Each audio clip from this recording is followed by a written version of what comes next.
Journals serve as a doorway to Stoic knowledge, in addition to being useful tools for the mind. Journaling is a way to self-reflection and inner peace, according to the Stoic tradition taught by philosophers like Marcus Aurelius and Seneca. The happiness of your life rests upon the quality of your thinking, as Stoic philosopher Marcus Aurelius once put it. Writing down your ideas and thinking about them in a book is a practice that fits with the Stoic goal of becoming more moral and bettering yourself. We learn how to keep a deep-thinking thought diary based on Stoicism in this video. We will talk about how journaling is more than just writing in a notebook or a commonplace book. Instead, it turns into a structured process of carefully examining and improving your ideas, like a scholar. I'm going to talk about 3 important Stoic intellectual ideas and show you how to use them in your writing. This way of doing things will help you develop clear thinking and a strong spirit, which are important parts of Stoic theory. Learn how to keep a deep-thinking philosophy journal with me on this trip. This book will help you not only think, but also live. Let's start this Stoic journey of self-discovery together. I have used different types of writing as part of my search for Stoic knowledge. Different types of books, like notebooks, compendiums, soliloquies, and commonplace books, each have their own use in the Stoic practice of getting to know oneself and reflecting. These papers are more than just places to write down my thoughts. They are the tools I use to interact with myself, gain insights, and clear my mind. Before we get into the Stoic art of writing, let's talk about the different kinds of journals. This difference is not set in stone, because Stoicism tells us that thoughts change over time and that each person's perspective is important. In my Stoic tradition, keeping a book is analogous to meditating every day on the things that happen and how I feel, much like Marcus Aurelius did in his Meditations. Through the lens of Stoic thought, it's a record of daily events and feelings that are focused on the individual. A basic Stoic concept is that it helps you understand yourself in the current time. On the other hand, a diary gives you more room to think philosophically. It's not just for daily posts, it's also a place for more in-depth thought and analysis. I am thinking about thinking here, which is what the Stoics call metacognition. In my search for Stoic advice, it's where I break down my ideas, question them, and make them better. As I switched from writing in a diary to writing in a philosophical journal, my focus changed from daily reflection to ongoing philosophical exploration. They're not just for me. Other people are welcome to read and look over them, which is in line with the Stoic ideal of community growth and the sharing of ideas. My intellectual writings, on the other hand, are available to everyone, unlike my personal diaries, which are private reflections of my deepest thoughts and feelings. They're a call for others to follow my journey of self-improvement and interact with my ideas, since I'm always questioning and arguing with my own thoughts, which is in line with the Stoic quest for knowledge.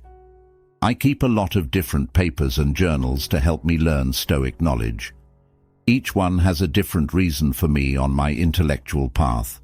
For example, I write down lines and ideas from my favorite books in commonplace books. This fits with the Stoic idea that you should learn from people who have already been smart. Writing about these quotes in my religion commonplace book helps me absorb their knowledge and make it a part of who I am, just like the Stoics tried to be good. Another thing I use as a Stoic is compendiums, which are groups of short, thorough information.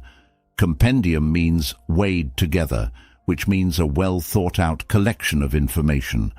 As an example, I keep a list of passwords, which is useful, and more importantly, a list of wise words. This last collection, which includes wise sayings for personal growth and to pass on to future generations, shows how important knowledge was to the Stoics. Another important part of my Stoic practice is a book of soliloquies. Because I just started this kind of writing, it's kind of like a cross between a diary and a log. A key part of Stoic self-awareness is the ability to think about and talk to oneself. I talk to myself in these pages, looking into my feelings and thoughts to get a better sense of my inner world. I also keep a notebook for good idea catch-alls. I write down good ideas and thoughts here, which I then move to other, more focused notebooks to think about more deeply. This practice shows how the Stoics believed that ideas should always be looked at and improved. Finally, my small notebook goes with me everywhere, living up to the Stoic concept of always being ready and aware. It's a great place to write down thoughts, to-do lists, and sudden discoveries. This notebook is reviewed and sorted on a regular basis to make sure that no ideas are lost and that every thought finds its proper place to be thought about further. All of these notebooks together make up a patchwork of Stoic practice. Each one is a way to learn more about yourself, gain knowledge, and keep trying to improve yourself and be more good. A book is a holy place for writing down and thinking about your own ideas, in my opinion, which comes from Stoic philosophy. That's where I do the Stoic exercise of thinking about myself and getting smarter. Even though they look a lot alike, my Philosophy Commonplace book and Deep Thinking Philosophy notebook are used for different things on my intellectual journey. The Philosophy Commonplace book is like the Stoic idea of picking up new things from other people. Here, I've put together block quotes from different books that show how smart other people are. I use these quotes to spark ideas that I then grow into blog posts, philosophy papers, and religious talks. This book is full of long quotes, my own thoughts, and scribbles I make while I try to put these ideas together in a way that makes sense. Recently, though, I've felt the need to split this from my deep thinking philosophy log. This is in line with the Stoic value of clear and independent thought.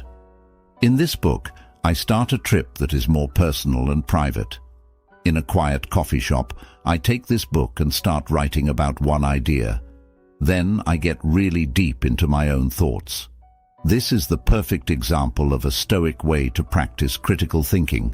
I push myself with arguments and counter-arguments, trying to get a better understanding of difficult ideas and digging deep into philosophical questions. When I write in my Deep Thinking Philosophy journal, I block out other people's words and focus on my own thoughts and reasons. There are no long quotes in this section because it is just for my own academic research. Here, I do the hard work of original thought by looking at things from different points of view, battling tough ideas, and making my cases stronger. If I find a wise thought in this log, I will add it to one of my other papers and look for quotes or examples from my readings to back it up. This process is like the Stoic way of learning new things all the time, thinking about them, and putting them together. But this deep thinking philosophy log is still mostly my own ideas. It's a record of my path to Stoic knowledge and self-improvement. What is philosophy, and how does one really do it well? Stoicism, a type of Hellenistic thought, can help you with this. Herodotus, a Stoic thinker, said, "First tell yourself what you would be, and then do what you have to do." This says everything you need to know to do good thinking. First, make sure your speech is clear and that your words can be understood. A key part of Stoic discipline is being clear in what you think and say. Second, give good reasons for your beliefs, especially if they aren't obvious or if you're taking a stand that some people might find offensive. Everything we hear is an opinion, not a fact, said Marcus Aurelius, who was also a Stoic. What we see is only our point of view and not the truth. This makes us think and be sure of our points by using reasoning and proof. Lastly, be careful when you answer concerns and counter-arguments. Think about other people's points of view and reply with well-thought-out reasons. This fits with what Seneca said. We are more often scared than hurt, and we suffer more from our thoughts than from reality. When we apply these Stoic principles to writing in a philosophy book, we find that keeping a journal for deep thought fits in perfectly with Stoic practices. In this kind of book, you need to find a place that is good for thought and write about things that make you think more deeply. Make your writing clear by describing your ideas and words. Using reasonable thought, like the Stoics did, make strong cases for your points of view. Then, prepare for and respond to counter-arguments, which is similar to the Stoic practice of being ready for all possible results and being calm about them. As an example, when you think about the idea of AI, you should do so with Stoic discipline. Ask yourself if the intelligence in AI is really fake or just weird. While you think about this, think about what Epictetus said: "A man can never learn what he thinks he already knows." Question what you think you know and try to make your points clear. John Searle made a difference between intrinsic and secondary intelligence, which you can use to think about what AI intelligence is. Think about whether the intelligence shown by AI systems is just a reflection of the programmer's intelligence, which fits with the Stoic idea that real knowledge comes from within. When dealing with counter-arguments, like the idea that AI systems can be made by a group of people, follow the Stoic ideal of logical debate. There is disagreement about whether these systems' wisdom comes from a group agent or from the people who made them. This is a Stoic activity that helps you think about what knowledge and duty are. Using these Stoic ideas in your writing is an intellectual practice that not only makes you smarter, but also fits with the Stoic goal of living a good, wise, and sensible life. Philosophers who follow the Stoic tradition believe that it's important to not only come up with ideas, but also test them thoroughly. This is why it's important to deal with counter-arguments and counter-examples. When thinking about artificial intelligence, for example, a Stoic philosopher might ask, if an AI system is made by a group instead of a single person, where does the credit for intelligence or praise lie? Is it with the group, or does it stay with the algorithm? Marcus Aurelius, a Stoic, said, "Everything we hear is an opinion, not a fact." This is similar to that idea.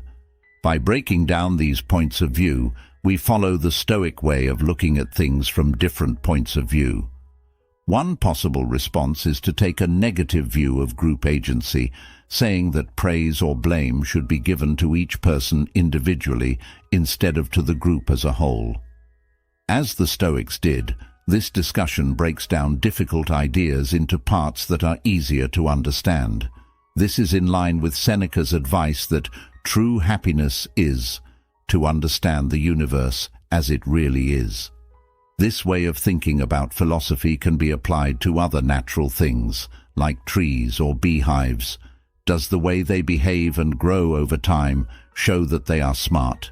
If so, was this knowledge created, or does it happen naturally? When we think about the presence of a higher power and the beginnings of natural processes, we come across the overlap with the idea of religion. Epictetus said, "We cannot choose our external circumstances, but we can always choose how we respond to them." This shows how the Stoics thought about nature.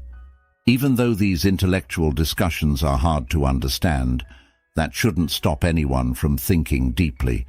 Stoicism teaches that these kinds of thought tasks help us understand and care about other people. By expecting and responding to complaints,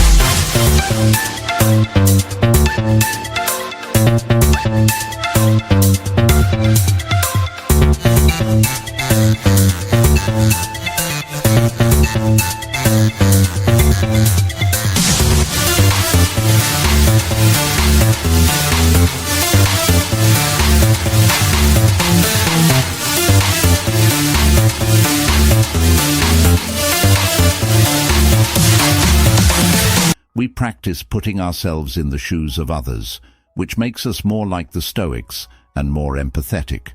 People should remember that they have 2 ears and 1 mouth, which means they can listen twice as much as they talk.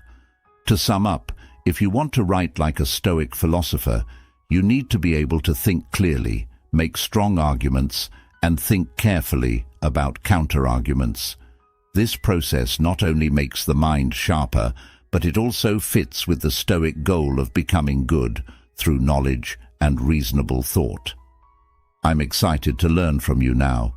What interesting ideas do you want to write about in your philosophy papers using this Stoic perspective?